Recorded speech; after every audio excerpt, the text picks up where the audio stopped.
You are listening to Two Heels and a Face Wrestling Podcast, a podcast where we believe wrestling is a buffet and there's something there for everyone. Make sure you're following us on all social media such as Twitter, Instagram, Facebook under Two Heels and a Face. That's number 2 Heels and a Face. Make sure you check out our website, twoheelsandaface.com. Era, 2 Heels and a Face. Thanks for listening to this episode of Twos and a Face Wrestling Podcast.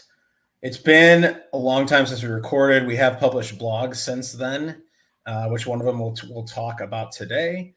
But we have had some terrible luck with guests. It is none of their own faults. Except the people who don't respond to us, which does happen sometimes. That's fine. They don't need to. We know we know who we are. We're not mad about it. But like people have had concerts. We can't get two people to do trivia against each other. You know, there's been people with work. There's been people with training. Just an insane amount of no's that we've received. So Chris and I Scheduling conflicts, dude. Scheduling conflicts. Not a no. This just doesn't work out with the schedule.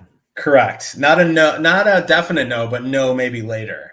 Scheduling conflict, yes. But Chris and I, we said, screw it. Chris actually just had this idea. Let's just do a local roundup. We're catching up on local wrestling. Just talk about stuff we've seen or in person or on the interwebs. And that's what we're going to do today. So hopefully we're just keeping you for somewhere between 20 and 30 minutes. Nothing too long. And remember that long lost idea of a snack size episode?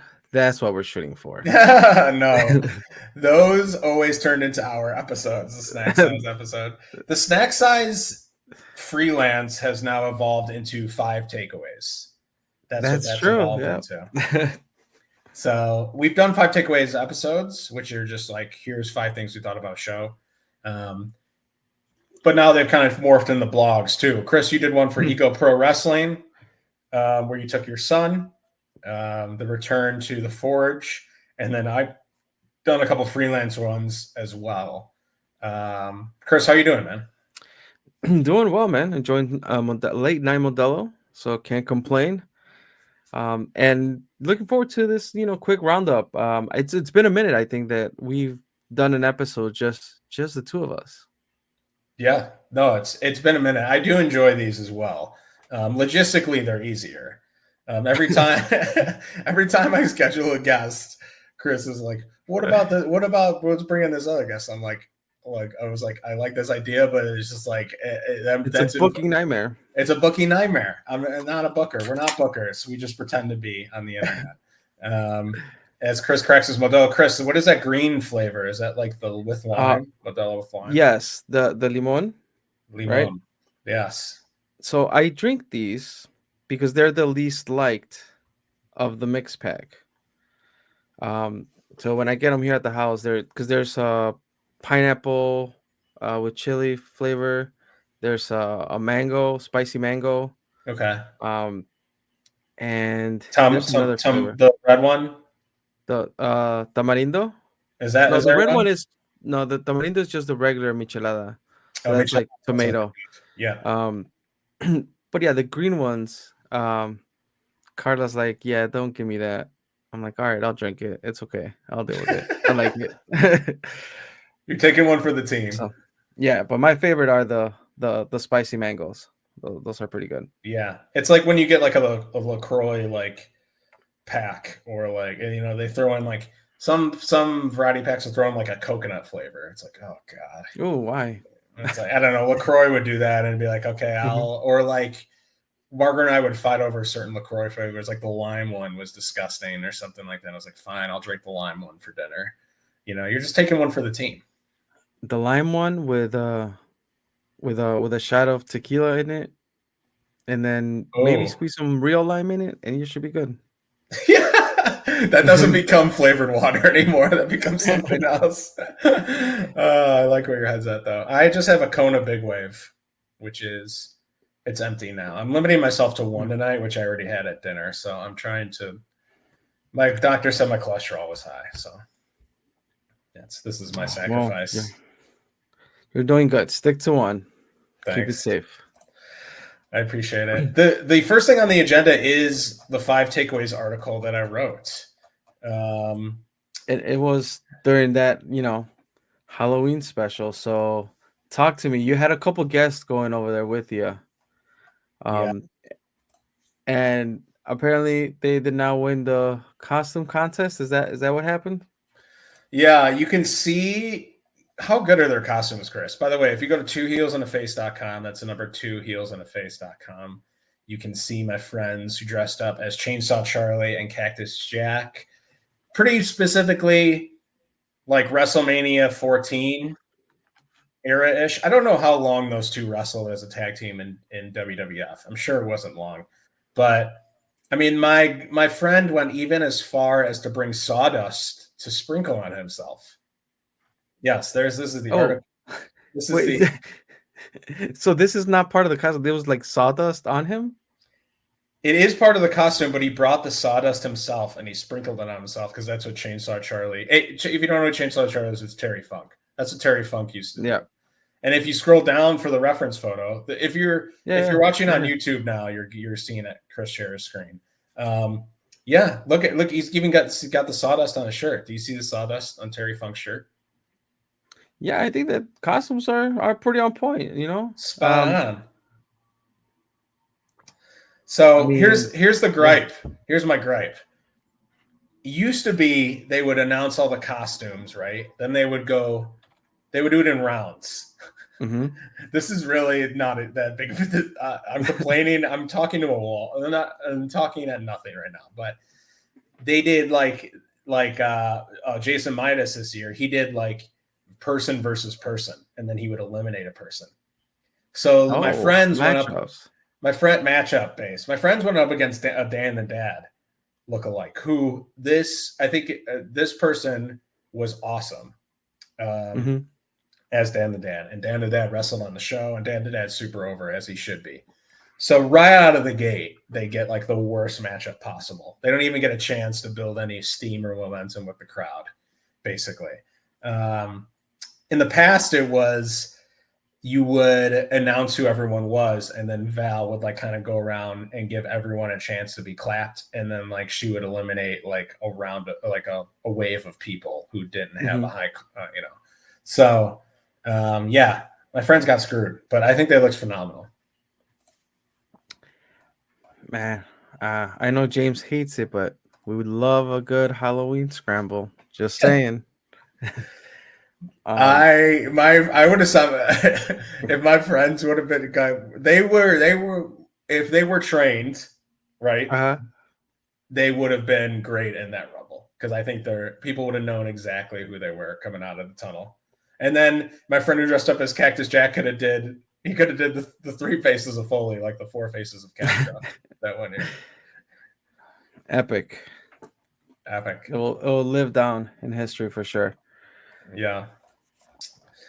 What else did you like from that 5 takeaway? I mean, obviously had to be mentioned, right? Kylie's 3rd title run.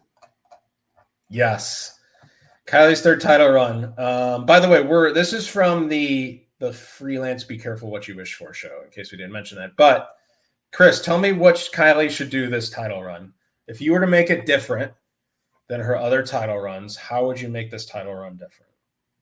I mean, I think we referenced it before, right? A little bit of that, like psycho, kind of going a little crazy, a little obsessive over the title. Yeah. Where, we got a taste of that, but we didn't get a full expansion into that world of Kylie and how vicious she could be and how can she can forget about the crowd and just focus on the opponent because her goal is to keep that title, right? So that's what we got a taste of, and I think that's where we wanted to see a bit more of. So I don't know if this is the chance where we see that. I don't know how. I mean, obviously Kylie's Kylie, right? And she's gonna get cheered. And I'm assuming the crowd went nuts after her title win. They did. I mean, the pop was. So the pop was still very, very good. It probably wasn't as loud as like some of her, maybe her initial win and things like that, but like people are so happy to see her back and so happy to Mm-hmm. see her fully recover basically from having a child and like she still is a mother, but like, geez, you really couldn't tell that she had a kid because she looks in phenomenal shape. So yeah, I mean, the pop was still really loud, and it was more of like, it kind of felt like all is right in the world now. Like we've got our champion, we've got our champion back. It's like we have our queen seated at the throne, and that's the queen that we've always wanted. We've been under this like reign of tyranny from Storm, which I think Storm had a really good title run. I want to say that it started his first one, right? He had that first one and then he gave it right back. But this one was exceptional. This one was good. It was really good. I think I see him in a new light now. I see him in a more like elite level light. He was always awesome and he always deserved the chance, but the title has leveled him up. So that's I see him as like now, what else is there kind of left for him to do except like, I don't want Storm to leave Freelance, but if he were to be signed somewhere, that would make sense. It's like he almost has conquered Freelance. He had a convincing title run, and now he could go somewhere else and get signed. And I think he's got the look for it. He's definitely got the body for it. So, but yeah, the crowd was kind of like, okay, we have our Kylie back fully, So that's what the pop kind of felt like. Yep. So I think overall, like I was saying, just take me on that journey, and if we get the lovable Kylie for a couple months, and then trying to slowly see that get that vicious side of her or that obsessive side of her towards the title, like I will be down for it. It doesn't have to be rushed. It doesn't have to be from 1 month to the next. So yeah, I'm looking forward to the run. Yeah, and she's got an interesting matchup coming up, which is Thursday Night Slam Masters on November 21st. Sorry, were you going to say something? Yeah, no, November 21st at Emporium, right? Yep. She is wrestling Isaiah, her partner, father of her child. Although that really hasn't been introduced in the Freelance canon, nor that they need to do that, I don't think. But it's personal between these two. Kylie versus Isaiah for the belt at Emporium is like a treat. That's a match that could end a feud. Kylie versus Isaiah for the title, and it's just at Emporium. So that's kind of like a special match for that venue. Yeah, and correct me if I'm wrong, but I think was Kylie's first title win was taking the title from Isaiah's, wasn't it? I don't know. We need our Freelance historian for that. K-Mel. Well, you got his number? I don't. I lost all my context. That might be true. That could be true. I honestly cannot remember. Because I think it was the first one was against Isaiah's. Second one was against Ego. Not Egotistical Fantastical, but Ethan Page. Ethan Page. And then in this one, which was against Storm. That's, if memory serves me correctly, which a lot of times it doesn't. But I think correct. But again, like you said, it's a treat to have that at Emporium. Yeah, what you said makes sense.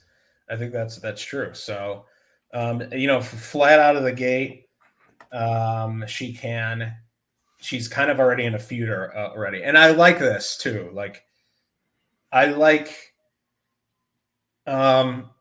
what's the nicest way to say this?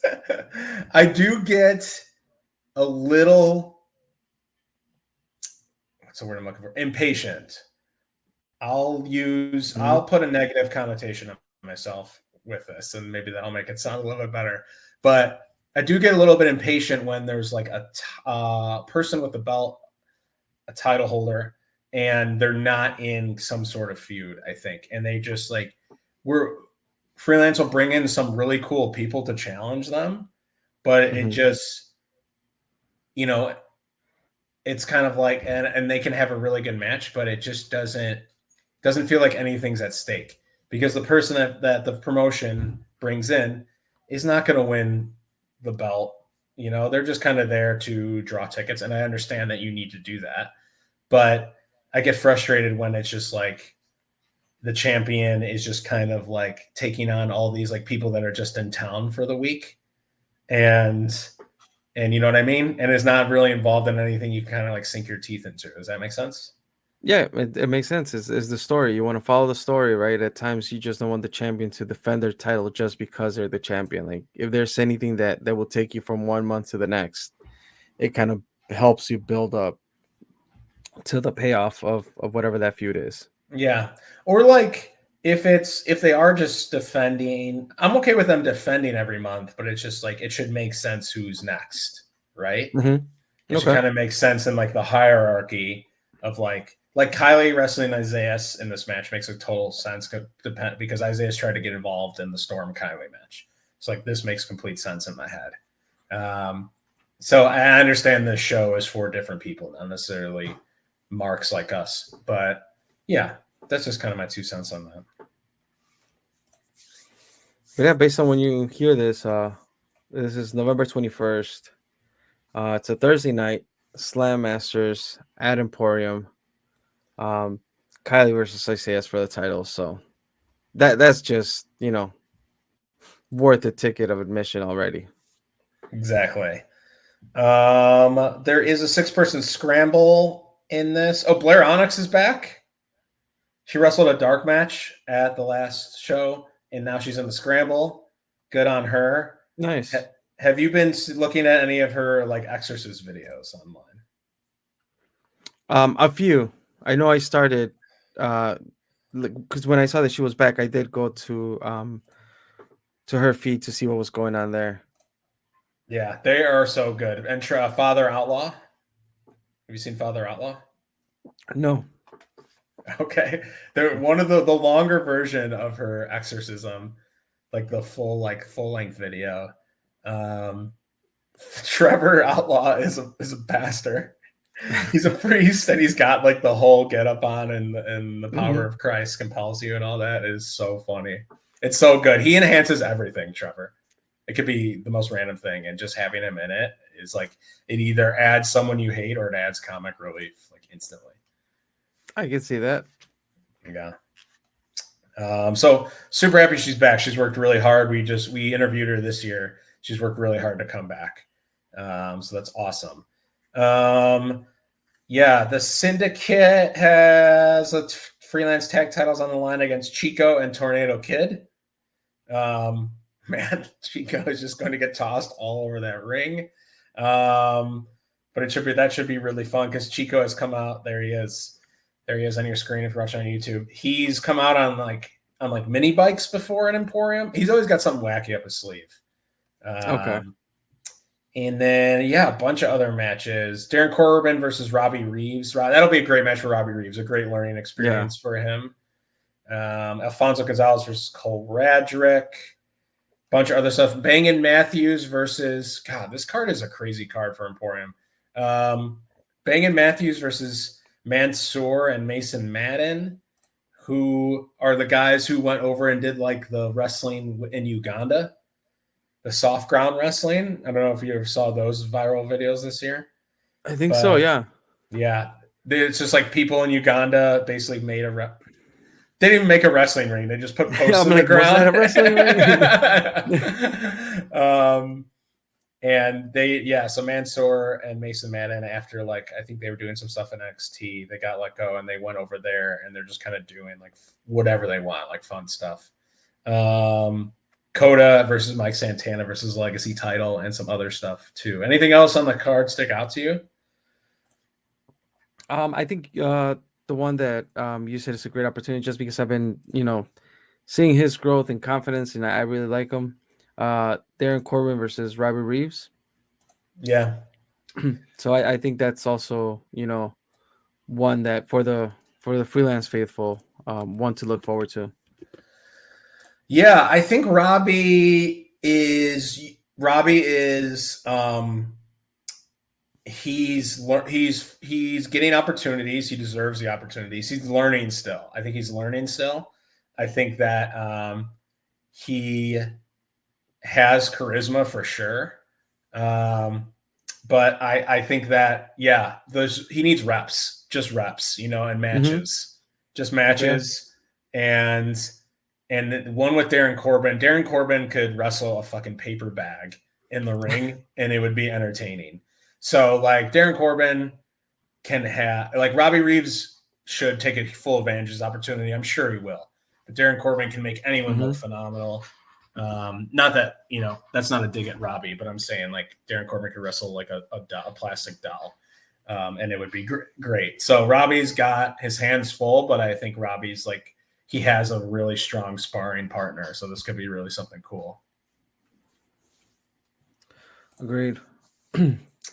All right, well, we're going to keep things moving, Charlie, because we promised there's not to be a extra long episode, and we can definitely dig into this card for Freelance, but definitely, if you're able to go check it out, I think it's definitely going to be, like I said, just with one match alone, you're going to be getting your money's worth. Yeah, you got to buy through the Emporium site, I believe. I think so. So, yeah, that's November 21st. Formerly known as Warrior Wrestling. Oh, God, I can't think of their current name. But they had a brawl in the beer hall in Milwaukee. I've been seeing a lot of clips, like, because Jordan Grace wrestled Kylie Rae. So there's a ton of clips floating around that. Mustafa Ali defeats Myron Reed. That seems like an old AAW match. I'm sure that was great. Yeah. Joey Janela was there. Cody Hernandez and Savin Gage wrestled the Bangin' Matthews, Trevor Outlaw. So that looked like a pretty, one of they have these kind of like more boutique, almost special events, and that one seemed kind of cool. So, yeah, I don't know. They're still going by Warrior Wrestling, I think, but I think the other name, Pro Wrestling Ventures. Pro Wrestling Ventures, correct. Right. And I believe Steve still head of this promotion, and not being afraid to be innovative, and because I think one of the things that they did this time around was the fan cam. Did you see that? No. So apparently, I think they were streaming the show, and then they had, for a few segments, kind of like allowing the fans to hold the camera, and just kind of recording themselves, recording what they were seeing. Okay. So they had this thing called the fan cam that was going around. So I thought that was, a nice little touch. It's like, why didn't anybody think of that before? At least I hadn't seen it. But it was fun. It seemed like it was a fun atmosphere.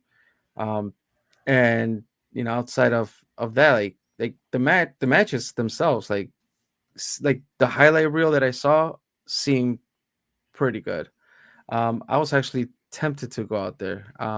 But also these shows sell out pretty quick.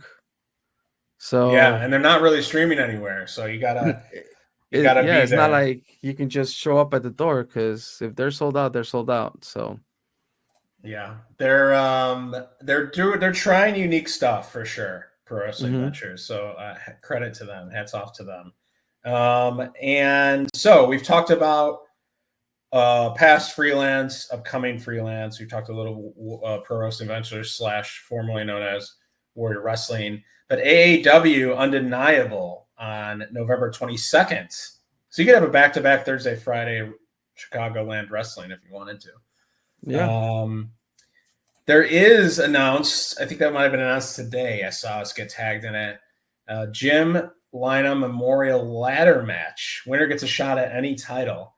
And I know they didn't do the JLMT this year, so that kind of seems like maybe this is in place of that. This is the JLM LM. The JLM. Yes, no T. No T this time. No T. No T. Maybe we'll just throw a T in at the end. JLM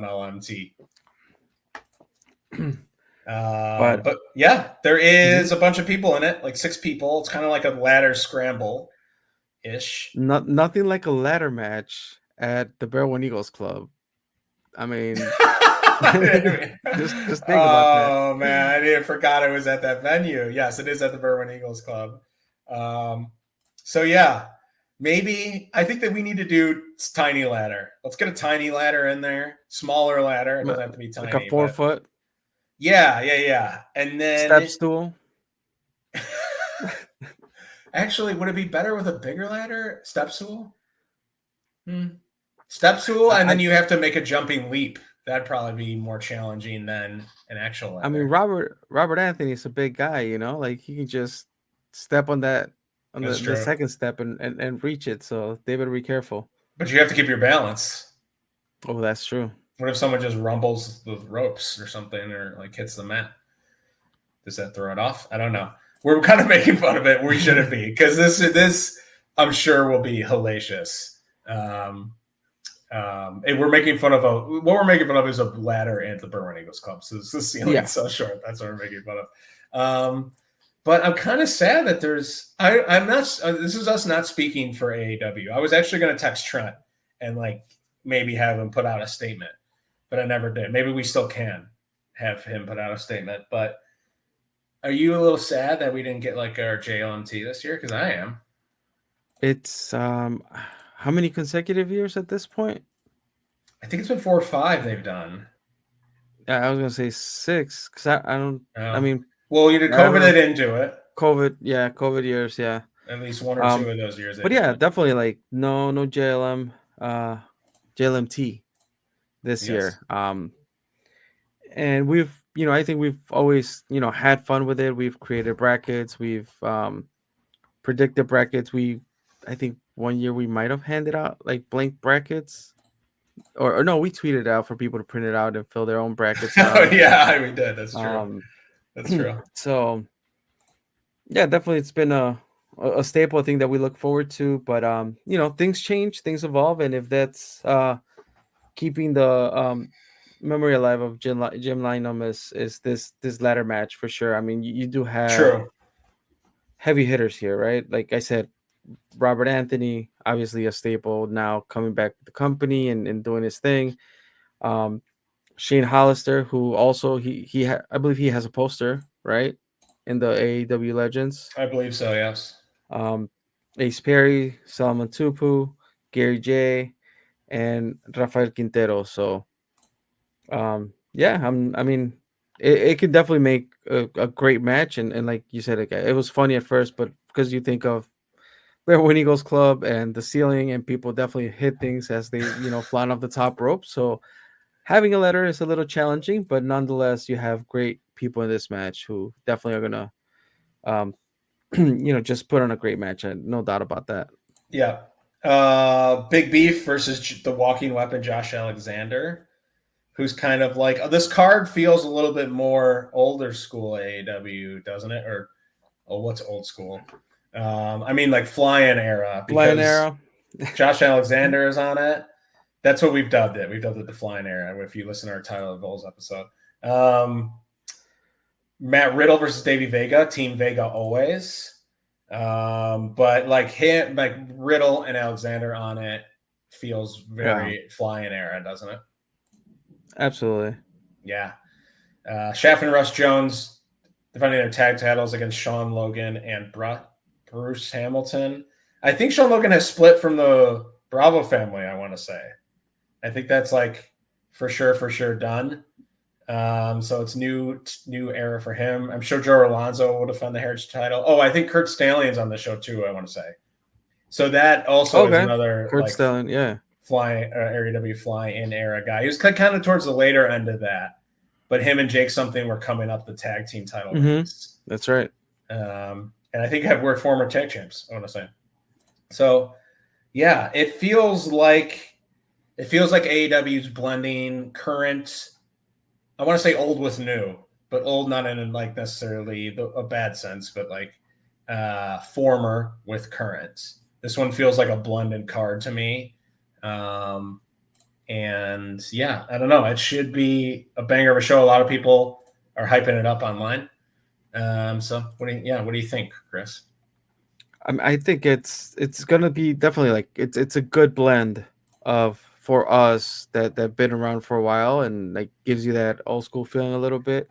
I mean, obviously I like the card and I like a lot of people in this card, but having Josh Alexander for me is just kind of brings it together, dude. I really like him, and um, the walking weapon throws me back to that Josh Alexander versus Samoa Joe match at the Blair Onyx Club. I think that was my first AEW show. Okay. Um, so yeah, like it's a good blend. Um, and we'll see if there's any title changes. I don't know. I mean, you said Alonso is probably going to defend the Heritage Champion, which I think so. I don't know who the opponent is, but also tag champs, right? Do we see those change hands? Um, not sure there. And like I just said, Alexander is my guy, but I don't know Beef. I don't know if Beef is gonna let that title go so soon. I don't know. It kind of It'll be felt interesting. like when I saw the initial the initial poster announced, it kind of felt like they were like, "Hey, we are we are back, and we're kind of like bringing in a little bit of that fly-in era swag with us." Hmm. So I think Beef is kind of their guy, and they're going him out. But like, what if Josh takes it? He's been champ before. What if Josh takes it, and then Josh shepherds them into like some of this fly-in era magic that like Mustafa Ali's available. He was part of that era. That's Um, true. so, I mean, if they're gonna do, this is us not speaking for them. I want to say, but if they're gonna do a little bit of like, hey, remember these guys when before the Hmm. pandemic? Like Josh Alexander would be a really good champ for that. That's all I'm saying. So, And I'm a sucker for a good clean poster, and I dig the poster for this this event. it's very Not to pink, say, yeah, it's purplish, purplish. Sorry, I'm not obsessed with the some bubble letters. neon. Not obsessed with the bubble Okay, letters. I think they're just a little hard to read, but I do think the poster pops for sure. yeah, it allows the wrestlers to look good too. So We need to give you like 20 seconds of design because welcome to Chris's design corner here. No, but the poster works great. We're just just thoughts, just absolutely, random yeah. thoughts that are cool. Yeah, the only other thing that we haven't really talked about is Ethan Page's NXT stuff. I think I'm so happy someone is utilizing his talents to the full extent. Dude, It's like how finally happy do you someone took a feel when risk you with him. see, yeah, when you see Ethan Page on the mic and cutting promos, and um knowing his journey, and seeing him at NXT, like I'm so happy for him, dude. Like yeah, a former uh bracket champion. Yes, he won what I remember. He We won. give him a Taco Bell card. We gave him Taco Bell. He did win a buffet bracket, and then I remember like we interviewed him, and he's just like, "So," I was like, "So, like, are you proud or happy?" He's like, "Yeah, whatever." Okay. Well, the funny thing is that at this point he was doing his podcast, Oh and yes. they brought it up that, like, how do you feel about being the buffet bracket champion? He's like, I can't remember the co-host name, but he's like, I thought they were making fun of your weight. Oh, it's great. And like part of when Ego was talking to us, and like he was just like so like first of all, he did the interview with us. I think he was like walking Yeah. his kid in the park. So Mm-hmm. he didn't need to do that. Because like even when he was at Freelance, he was like a huge star in my eyes. So he did the interview with us, but then to just be so nonchalant about everything and like almost like bury the buffet bracket was like so on point for his Mm-hmm. like his demeanor and his character. It's just perfect. And like he probably even meant to do it. And none of us cared to. We were just so happy to talk to him. Absolutely. But no, it's I know he's had like cool stuff with Impact and stuff like that, but like for a top promotion and just be like he's always had the stuff to be the guy. Always. You knew this. I knew this. I mean, when he had a great run during AEW. At least I enjoyed a lot of his work there. When he was, I can't remember what the name of the other guy he was teaming up with, but they had like this really cool gimmick. Do you remember who his tag team was? His tag team No, partner? No, I don't. I didn't watch a lot of his AEW. Mm-hmm. I don't really watch a lot of it to begin with, and that's not a dig at it. But yeah, no. I think and mainly it was through his blog, right? Because he started doing the blog, the vlog, YouTube videos. No, that's Sammy's the vlog. But this Ego started blogging a lot over YouTube and wait, was it a blog or was it a vlog? A vlog, yeah. So it's a YouTube channel. Okay, Documenting his journey, and then so that's where I saw a lot of his stuff, and that's what attracted me to then that was a watching popular some one. of the AEW stuff. Yeah, that was like what he was known for was for his vlog, and I don't even know if he still does that now, but like it's cool that he got injected right into the title scene in NXT too, and then he came out with an entire diss rap about Trick, and then Trick responded with a counter song. How much production effort does it go into making a song? And they just like, screw it. Like, instead of a promo, they're like, no, we're doing fucking songs. We're gonna write them and produce them. It was like, holy shit. We said that Ethan Page had one of the best indie entrance musics because it was custom to him. He did, but like, so I wouldn't put it past him to. I know, to he's like that production in him. Exactly, he's musically inclined, and like the dude is just oozing and dripping with talent. Like, no fucking wonder. I still have to listen to this Chris Van Vliet episode, but like, it's about fucking time someone put him front and center, and someone as big as like NXT, WWE, or whatever. But like, it's just really cool. Like, he deserves all of it, honestly. Where is that sound effect? There it is.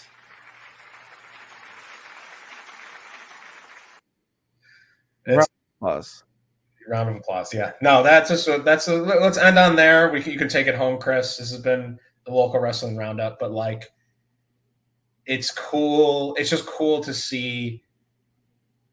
I had the same feeling with like Ciampa and Gargano were doing their DIY shit. It's just cool to see guys on the indies that are just like, man, these guys are so good. They're going to do awesome things. And then they're given the opportunity to do awesome things, whether that be NXT or wherever. It's just really cool to see it. Elena Black just did she just did a comeback from an injury. I think it was an injury, right? Yeah, she had a leg thing. That's another great example. Like, we all knew. I think we knew she would be awesome, but then it escalated very fast to the point where I think she's still very young. But that doesn't mean she doesn't deserve it. But it's just like, that's another one where it's like, this person's going places. They just need the platform and probably a little bit of the coaching and training, which like NXT probably has provided. But like, a lot of it is their hard work and their natural talent too. So. All right. Well, on that note, we will take it home. Just reminding you that, you can follow us on all social medias at 2 Heels and a Face. That's number 2 Heels and a Face. Visit our website. If there's not a episode out, I'm sure there's an article out there. So 2heelsandaface.com. That's number 2heelsandaface.com. Whether that's Charlie or whether I become brave enough and write more articles. But yeah, shout out to the other Ego, Robert Ego Anthony, for that previous show. I mean, for me now, it's going to be one that I'll remember forever because it was the first time I took my son to a wrestling show. So that's cool. That's a cool moment. Yeah. So